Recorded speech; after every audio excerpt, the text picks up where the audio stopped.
Welcome to the Good Reading Magazine podcast.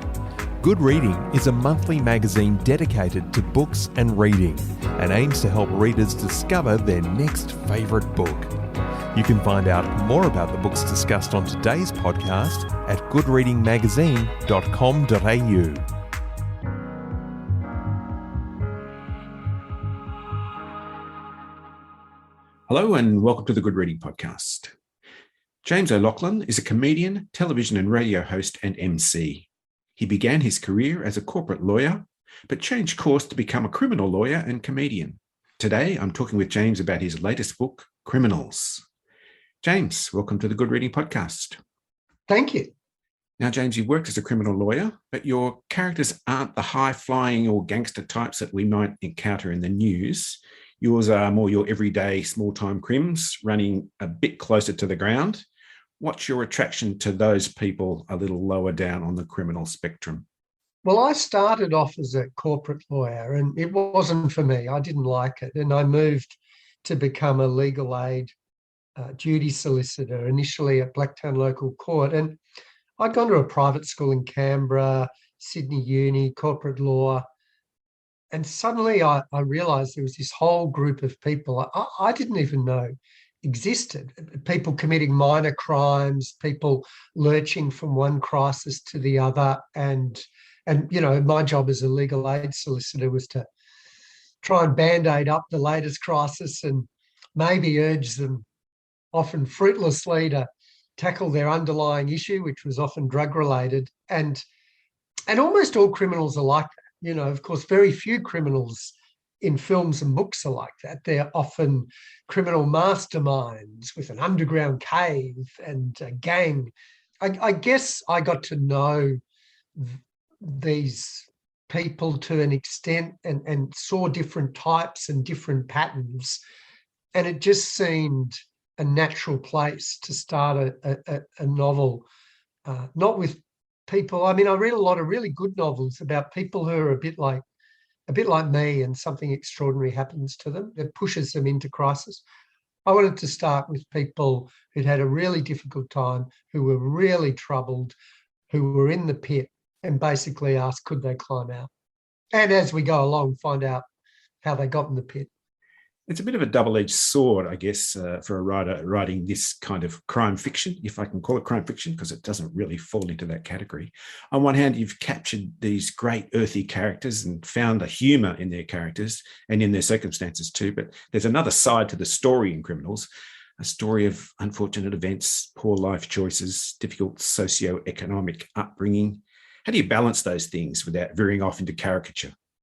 Yeah, well, I mean, I guess I had the opportunity to work with people like that in my time at Legal Aid for 5 or 6 years, and actually to do a good job as a criminal lawyer, particularly when people plead guilty, and essentially your role is to turn them from number 42 on a magistrate's list into a person. And so you do have to find out a bit about them, about where they came from, about why they've committed the crimes that they have committed. And I guess try and find out their motivations and humanise them. So I did feel that I got to know a lot of clients reasonably well, albeit in a short time. And of course, some came back several times, so I got to know them even better, which was kind of depressing. You know, I kept you out of jail last time, but I don't know about this time. And I thought there's great interest in that. You know, if you start with someone who's in a really difficult situation, like one of the characters is just going from break and enter to break and enter, which he uses to finance his heroin habit. One is kind of trapped in a house and bored and lonely. And I guess I'm hoping the reader will want to know two things: is why are they like that? What happened? And as we move the story forward, we also find out why that happened, how they got there. And then the other question I'm hoping readers will want to know the answer to is, can they get out? You know, can there be some sense of redemption? And of course, redemption is a theme in so many books, so many films, very much in crime novels. I mean, sometimes you just have a cop solving a crime, but often you have a cop with personal demons trying to right their own wrongs internally as well. And yeah, so they're the two questions I wanted readers to be interested in. How did they get like that, and how can they save themselves? And I think when you mention the humour, that's a really important part of creating a bridge between a character who's possibly very different from the reader and the reader. If you can laugh along with, and I hope a lot of the time we're laughing along with the characters, not laughing at them. Sometimes they're in situations where we might laugh at them a bit, but if you can laugh along with them, then suddenly you're a bit more in their corner. Dean. Withdrawal starts to kick in around midnight in the cell, and by the morning, I'm cramping and sweating, something fierce, and my guts feel horrible. It's a different legal aid this time, an older, grey-suited guy. He looks over it like he needs a holiday. He sparks up when I say I got an alibi for the robbery, but when I say it's my dad, he loses interest. He tells me there's no point even applying for bail because I skipped last time. Why'd they arrest me, I ask. I've done nothing. They say someone at the club identified you during the robbery. That's bullshit. I had a fucking balaclava on. The lawyer looks at me. I realise what I've said and backtrack. That's what it said on the news. How can you identify someone in a balaclava? A woman behind the bar says she went to school with you and recognised your voice. Get real. How's that going to hold up in court? I'm huddling over in my chair, feeling really crook in the guts now. I don't want to give you advice on that now, but yes, it's unusual. You're not going to get bail today, though. He looks at me, no doubt hoping I'll agree with him so he doesn't have to do his job and have a go. Fuck that. Let's have a crack. So let's talk about those characters. And the first one, his great character, Dean. He's a heroin addict. He's a bit happy-go-lucky, but always ready to sidestep responsibility whenever he can. But he's also smart in a streetwise kind of way, a bit of a problem solver, especially when he's in prison. But he's also kind of sensitive and caring. But where did it go wrong for Dean? Each of my characters have a big thing in their mind, and Dean's is denial. Dean does not want to admit that moving from one break and enter to quickly cashing up and injecting heroin to another is a problem. The line that sums him up best is when he's first arrested. The legal aid solicitor says, and look, you might want to address your heroin problem. And he goes, problem's more of a hobby than a problem. Whereas, of course, it has brought him undone and to the very bottom. He grew up on the wrong side of the tracks. He hardly knows his father. He kind of hates his father because of various ways in which his father has pushed him in the wrong direction. His mother found it hard to cope. And for many people that I met in my years at legal aid, heroin was an escape from all that. It was a painkiller. It makes him feel good for at least a couple of hours. And of course, the more you use it, the less that effect is, the less that everything's great now is, and the more you need. But that's why he uses it. And there's specific circumstances that pushed him to use it. He was going to be a star footy player. He was going to get a contract with the Penrith Panthers, and then it all went wrong. And from that adversity, he didn't quite have the strength to move to plan B. He went to plan C, which was heroin. Mary. 2 days after the adventure of the flaming bin, just after 1 p.m, 2 gins down, there was a knock at the door. I quickly swept my pills into a plastic bag and hid them in the kitchen drawer. Outside were 2 police officers, including the one who'd taken my robbery statement. They asked to come in. They sat on the sofa, and I noticed one looking at the red lipstick stain on the carpet. Would they realise it was a clue, a call in forensics, to match it to the one stolen from my first pharmacy, CSI Blacktown? Of course, they wanted to know why I'd taken the medication. I told them how unhappy and lonely I'd been, and it felt like I was both acting, playing the part of a poor, depressed, middle-aged woman crying out for help, while also telling them the truth about the state of my life. Before long, they eased off stern and switched into caring social worker mode. I played along. Did you say professional help? What a good idea, thank you. half fake, half real tears arrived. They loved it. Let's talk about Mary. Now, Mary is educated. She's a school teacher or a former school teacher, but she's a bit argumentative, though thoughtful, but also an alcoholic on the verge of suicide. There's a nice quote there. She says, "The scales that in the past have been weighted, often only by the merest of margins, in favour of life, now tilted the other way." Now, she's taken up a life as a petty thief, steals some prescription medicine, which turns out to be for constipation. But Mary's also living a bit of a fantasy. Where did it go wrong for Mary? Yeah, well, it went wrong big time for Mary. We find out she used to be a school teacher and she used to love being a school teacher, but she hasn't taught for quite some years and she's been hiding away from the world. The only person she really communicates to in an open way is her daughter, who's studying in England. And I don't want to say how she got where she did, because it's quite a pivotal part and hopefully surprising part of the story. But she is in a really bad spot. And I actually met a lot of people like Mary when I was a legal aid solicitor, middle-class women, sometimes single, sometimes in unhappy marriages, often dependent on their husband for an income, who were suffering from depression and shoplifted stuff they didn't need. It was surprisingly common. And one theory was they were going to continue to do it until they got caught. And that would be, if you like, a cry for help that would help them address their underlying issues. It would force them to face the fact that they were unhappy and depressed and miserable. And everyone who worked at legal aid knew of that. I don't want to dehumanize people by saying category, but there were certainly many people like that. So she, I guess, is based on an amalgam of a lot of those women. And again, the two questions: how did she get like that? And what do you do about it? When she starts shoplifting, it's the only thing that gives her a kick. You know, she's tried learning French, she's tried gardening.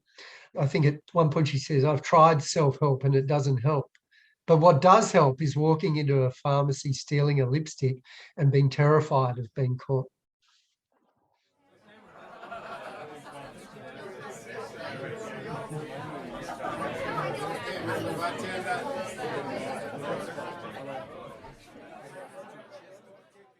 Sarah. Being a cop was about enforcing rules, but what I most loved was the responsibility of making decisions. Do we question a suspect now or wait until we have more evidence? If someone is swearing and shouting in the street, should we arrest them for offensive language, call an ambulance for a mental health assessment, or simply issue a caution? Will I get more out of a suspect by being friendly or stern, through promises or threats? I never thought about the consequences of getting a decision wrong until it happened. Now I'm a friendly robot. Mary asks for a gin and tonic, I get it. The Davidsons leave a mess, I clean it. Barry asks for a drink on credit, I get Bruno. My favourite part of the job is venturing out from behind the bar to collect empty glasses and chip packets, straighten chairs and tables, and generally bring order to untidiness, perhaps because of its similarity to my old job, cleaning up the mess others have made. Plus, picking up used glasses helps me push back against my germ phobia. At home, I still wash my hands too much, but my OCD is much better than it was at school. Now, there's a third character of the three pivotal characters, Sarah. She's an OCD sufferer, plagued by anxiety and self-doubt. She works at the Blacktown Leeds Club, but she is a former police officer. Now, her favourite part of the job is getting out from behind the bar to collect beer glasses and empty chip packets. But she's also questioning the legal framework, and her attitude to crime and justice comes up quite a bit. She wanted to be a good police officer, and turns out to be quite the detective. But where did it go wrong for Sarah? Yeah, well, each of the three characters I said have something significant in terms of their outlook on life. Dean's in denial, Mary's depressed, and Sarah is anxious.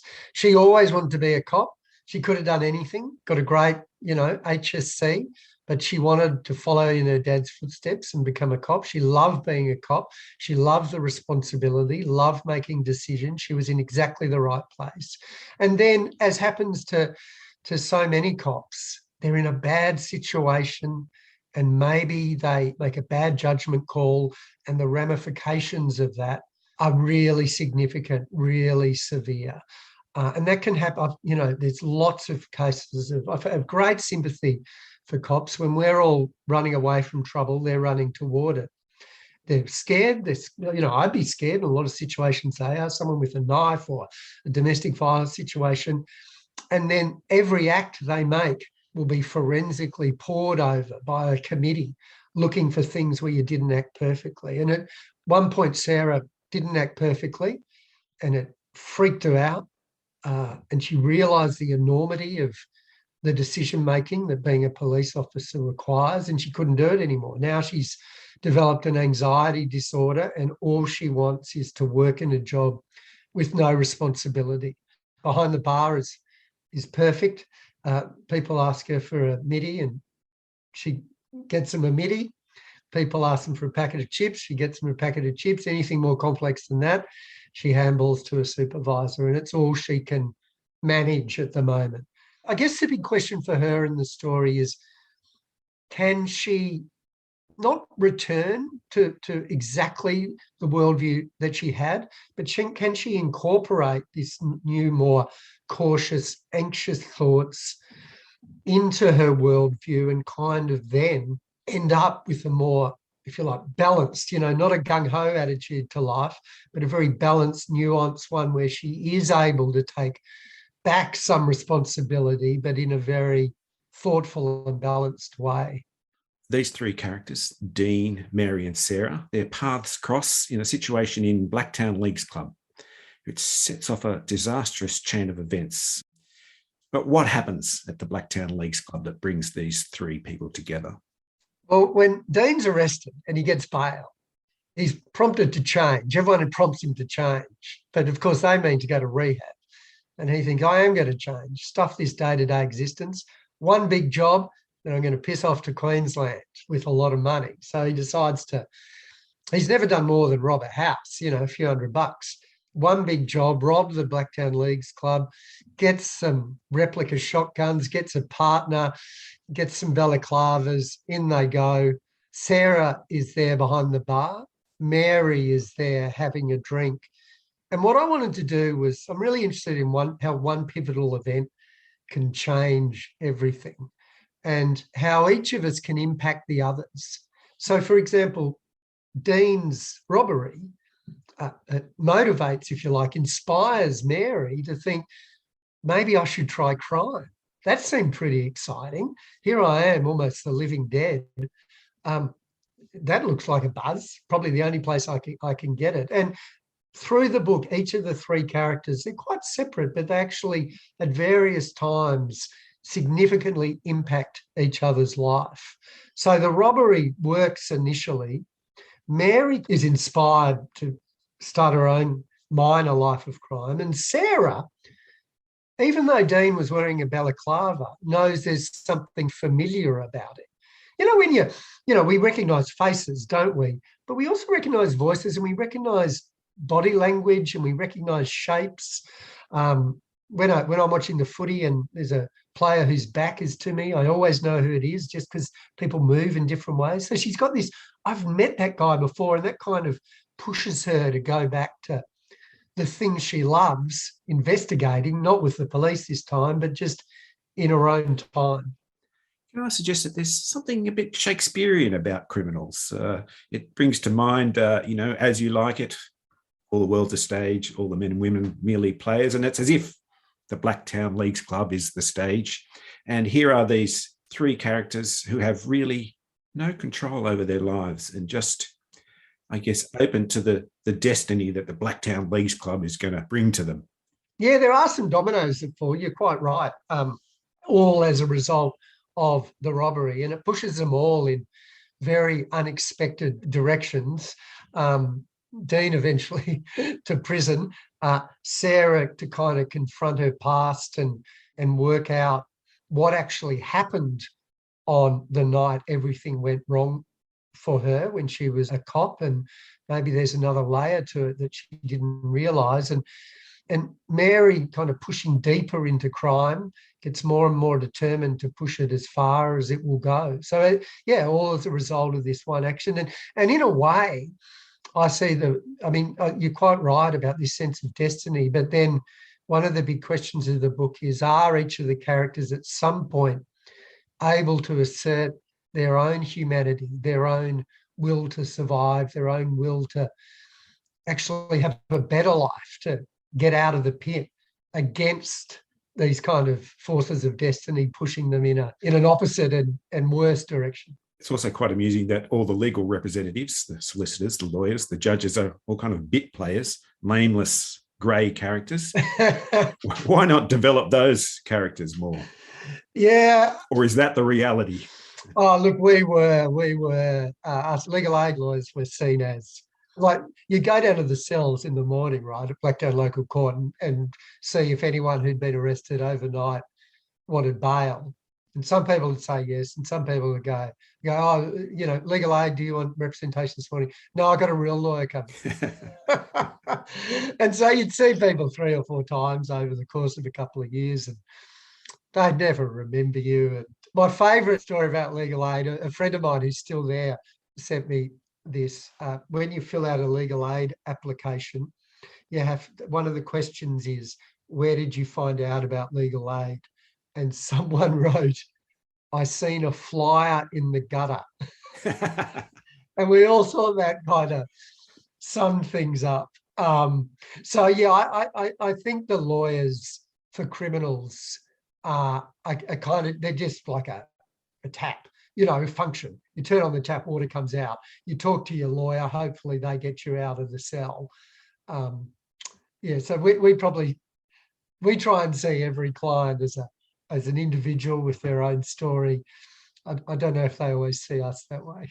There's something about criminals that makes me think of it as a bit of a morality tale, in the sense that circumstances can make criminals of all of us, and that this thing we call justice doesn't necessarily consider human emotions or the conditions under which we live. Is that something that I think readers could take from here? Yeah. Look, I'm so glad you picked that up. We often, and I certainly used to before I worked at Legal Aid, and even sometimes when I was there, think of us and them. So they're the criminals and we're the good guys, and the police are in between protecting us and the justice system. But how many people have never committed a crime? How many people have never driven when they might be a bit over the limit? If you swear in public, you're committing a crime. How many people have never pushed someone? That's assault. How many people have maybe nicked a pen from work? That's not yours. You know that it's not yours. That's a crime. Obviously, things like murder and importing drugs are away from almost all of us. But there is a fine line between us and them, and in the right or perhaps the wrong circumstances, as you say, what would we do? And all of my characters are decent people, I think, and they're all good-hearted, and I hope that the readers will come to be rooting for them. But they've all been through really difficult circumstances that people find out about as they journey through the book. And I guess you have to ask, if that happened to me, would I end up like them? Would I be strong enough to be the upright citizen I am now when perhaps things are going fine? We don't know. Well, James, I really enjoyed the book, and I want to thank you for joining me on the Good Reading Podcast. Thank you. And thanks for all your interesting and insightful questions. I've been talking to James O'Loughlin about his book, Criminals. It's published by Echo, and you can find it at goodreadingmagazine.com.au. My name's Greg Dobbs, and thanks for listening. Subscribe to Good Reading print and online magazine at goodreadingmagazine.com.au.